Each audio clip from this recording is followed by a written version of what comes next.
ఏపీలో బీసీ హక్కులను కూటమి ప్రభుత్వం కాలరాస్తోందని బీసీవై పార్టీ పీఎస్సీ సభ్యులు అత్తిరి రాజు ఆరోపించారు. ఈ నెల 11వ తేదీన బీసీవై పార్టీ అధ్యక్షుడు రామచంద్ర యాదవ్ ఆమరణ నిరాహార దీక్ష చేపడుతున్నట్లు తెలిపారు. ఈ ఆమరణ దీక్షకు బీసీలు మద్దతు తెలపాలని విజ్ఞప్తి చేశారు. బీసీల హక్కుల కోసం ప్రభుత్వం ముందు 5 డిమాండ్లను పెట్టామన్నారు. అమరావతిలో 1000 ఎకరాల భూమిని కేటాయించాలని ప్రధానంగా డిమాండ్ చేస్తున్నామని అత్తిలి రాజు అన్నారు. హక్కుల కోసం పోరాడతాం బీసీ హక్కుల కోసం పోరాడతాం అన్న రామచంద్ర యాదవ్ గారి నాయకత్వం వర్ధిల్లాలి రామచంద్ర యాదవ్ గారి నాయకత్వం రామచంద్ర యాదవ్ గారి నాయకత్వం వర్ధిల్లాలి జై బీసీవై సోదరులందరూ కూడా 11వ తారీఖున రామచంద్ర యాదవ్ గారు చేపట్టబోయే ఈ ఆమరణ నిరాహార దీక్షకు రాష్ట్ర వ్యాప్తంగా కూడా అశేషమైన స్పందన వస్తుంది. మనందరూ మద్దతు కూడా మాకు నాయకులు ప్రజలు కూడా బీసీ ప్రజలు కూడా మాకు మద్దతు తెలియజేస్తున్నారు. వారి మద్దతుతో మరింత వేగవంతంగా బీసీ హక్కుల సాధన కోసం, వాళ్ళ సామాజిక భద్రత కోసం, రాజకీయ భద్రత కోసం మేము అశేషమైన కృషి చేస్తామని మా బీసీవై పార్టీ తరఫున ఈ పాత్రికేయ సోదరుల ద్వారా మీ అందరికీ మేము తెలియజేస్తూ ఉన్నాం. పాత్రికేయ సోదరులందరికీ కూడా మా ఆహ్వానాన్ని మన్నించి విచ్చేసినందుకు ముందుగా మీ అందరికీ ధన్యవాదాలండి. ఈరోజు ఈ ప్రెస్ మీట్ పెట్టడానికి గల ప్రధానమైన ఉద్దేశం భారత చైతన్య యువజన పార్టీ అధ్యక్షులు శ్రీ బోడే రామచంద్ర యాదవ్ గారు భారత చైతన్య యువజన పార్టీ తరపున ప్రభుత్వానికి 5 డిమాండ్స్ పెట్టడం జరిగింది బీసీ హక్కుల కోసం. ఈ బీసీల హక్కుల పరిరక్షణలో భాగంగా ఆంధ్రప్రదేశ్ రాష్ట్ర ప్రభుత్వం చంద్రబాబు నాయుడు గారి ప్రభుత్వంలో ఇప్పటి వరకు కూడా ఏ విధమైన వైఖరిని బీసీల హక్కుల పట్ల, బీసీలు డిమాండ్స్ పట్ల ఏదైతే ప్రధానమైన డిమాండ్స్ పెట్టామో ఈ డిమాండ్స్ పట్ల ఇప్పటి వరకు కూడా ఏ విధంగానూ స్పందించకపోవడం శోచనీయం. ఇది ప్రజాస్వామ్యంలో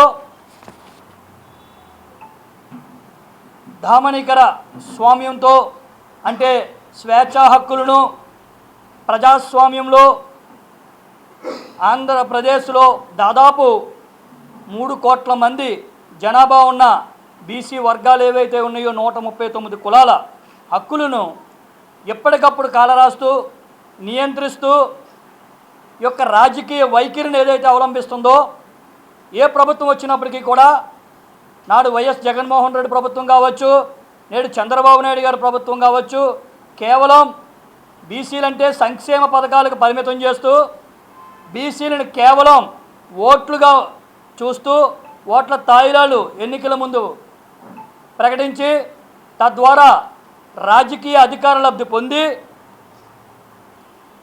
ప్రజలని పూర్తిగా వారి హక్కులను నియంత్రించి ఈ రోజున పరిపాలన సాగిస్తున్న తరుణంలో మేము మా పార్టీ అధ్యక్షులు రామచంద్ర యాదవ్ గారు 5 ప్రధానమైన డిమాండ్స్ని ఈ ప్రభుత్వం ముందు పెట్టడం జరిగింది. ఆ 5 ప్రధానమైన డిమాండ్స్లో భాగంగా మొట్టమొదటిది వచ్చే బీసీ రక్షణ చట్టం.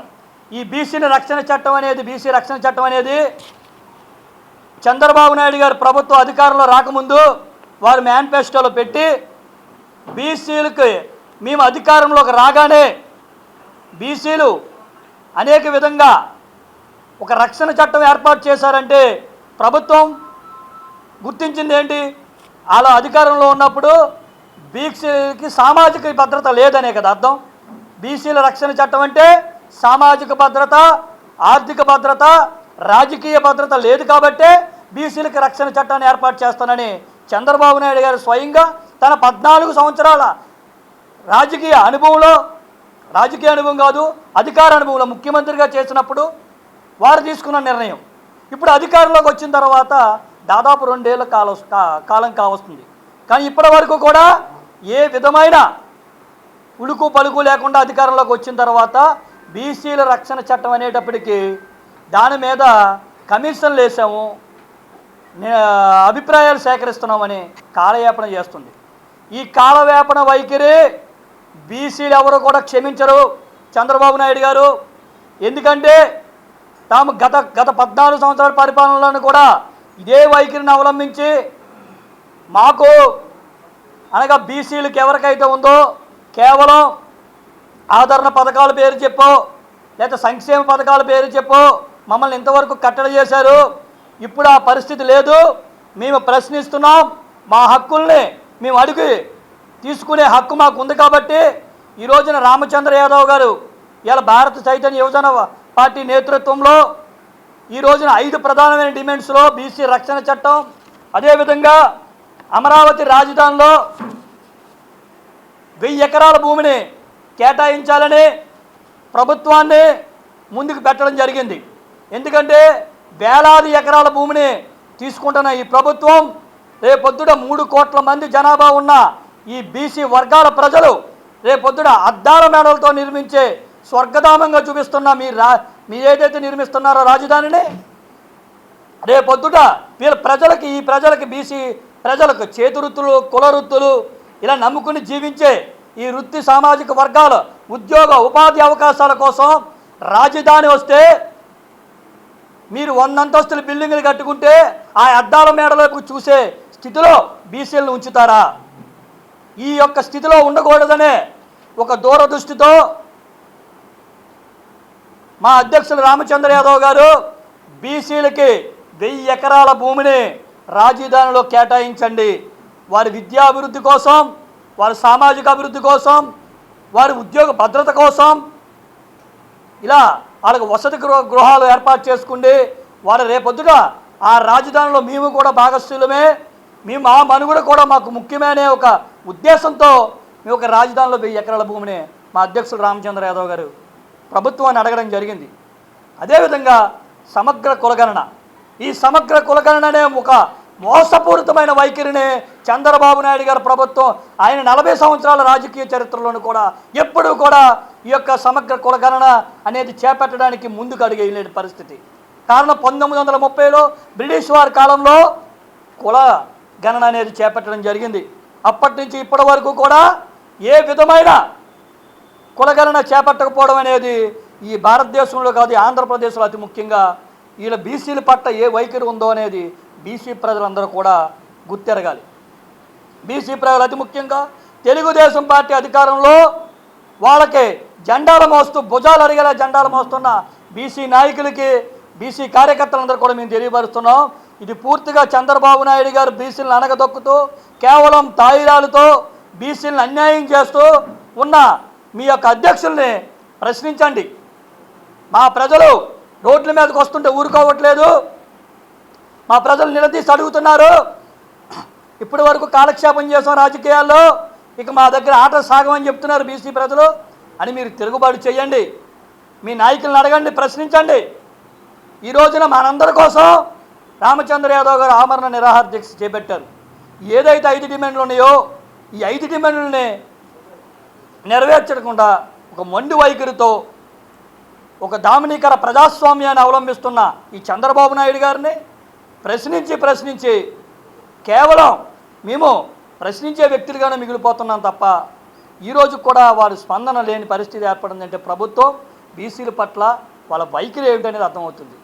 ఎన్ని జీవోలు ఇవ్వలేదు మీరు దొడ్డిదారిన అడగకుండా కొన్ని వేల జీవోలను మీరు అధికారంలోకి వచ్చాక ఇవ్వడం జరిగిందే. అలాంటి బీసీ హక్కుల కోసం అడుగుతున్నామే, మీకు వెన్నుముకని చెప్పుకున్న ప్రజల తరపున అడుగుతున్నామే. బీసీవై పార్టీ స్వార్థానికి ఏం అడగట్లేదే. బీసీవై పార్టీ ప్రజల తరపున అడుగుతున్నాం, బీసీ హక్కుల కోసం అడుగుతున్నాం. మా పార్టీ వైఖరిని మేము ముందు పెట్టినా సరే ఇంతవరకు మేము మా డిమాండ్స్ని మీరు స్పందించలేదంటే ఇది చాలా శోచనీయం. చంద్రబాబు నాయుడు గారు గెలవడానికి 1%, ఓడిపోవడానికి కూడా 1% అని గుర్తించుకోండి. బీసీలు 45% ఓట్లతోనే మీరు గెలవడం జరుగుతుంది. ఆ విషయాన్ని మీరు విస్మరిస్తే ఖబర్దార్ మీరు గుర్తుపెట్టుకోండి. రేపొద్దుట ఏప్రిల్ 11వ తేదీన మహాత్మా జ్యోతిరావు పూలే గారి జయంతి రోజున మా పార్టీ కార్యాలయం మంగళగిరి విజయవాడలో మంగళగిరి కార్యాలయం దగ్గర మా అధ్యక్షులు రామచంద్ర యాదవ్ గారు చేపట్టబోయే ఆమరణ నిరాహార దీక్షలో ఏ విధమైన ఆటంకాలు కానీ ఏ విధమైన పరిణామాలు ఏర్పడినా సరే దానికి పూర్తి బాధ్యత చంద్రబాబు నాయుడు గారి ప్రభుత్వమే బాధ్యత వహించాలని చంద్రబాబు నాయుడు గారి ప్రభుత్వంలో ఉన్న బీసీ ఎమ్మెల్యేలకు, బీసీ మంత్రులకు, బీసీ ఎంపీలకు కూడా మేము తెలియపరుస్తున్నాం. మీరు చాప కింద నీరులో మౌనంగా ఉంటే దాని పర్యవసనం కూడా మీరు అనుభవించవలసిన పరిస్థితి వస్తుందని కూడా మేము ఎమ్మెల్యేలందరూ కూడా ఖబర్దారని కూడా చెప్తున్నాం. ఎమ్మెల్యేలు కావచ్చు, మంత్రులు కావచ్చు, ఎంపీలు కావచ్చు, బీసీ ఓట్లతో బీసీలని సమయం వచ్చినప్పుడు ఓట్లుగా మలుచుకుండి మీ యొక్క పార్టీ దగ్గర ఆ 60 మంది ఎమ్మెల్యేలు, ఎంపీల కింద చూసి కేవలం బీసీలకు సీట్లు ఇచ్చే చంద్రబాబు నాయుడు దగ్గర నౌకరిగిరి చేస్తానంటే మీ బీసీవై పార్టీ చూస్తూ ఊరుకోదని కూడా ఈ సందర్భంగా పాత్రికేయ సోదరుల సమక్షంలో మేము తెలియజేయడం జరుగుతుంది.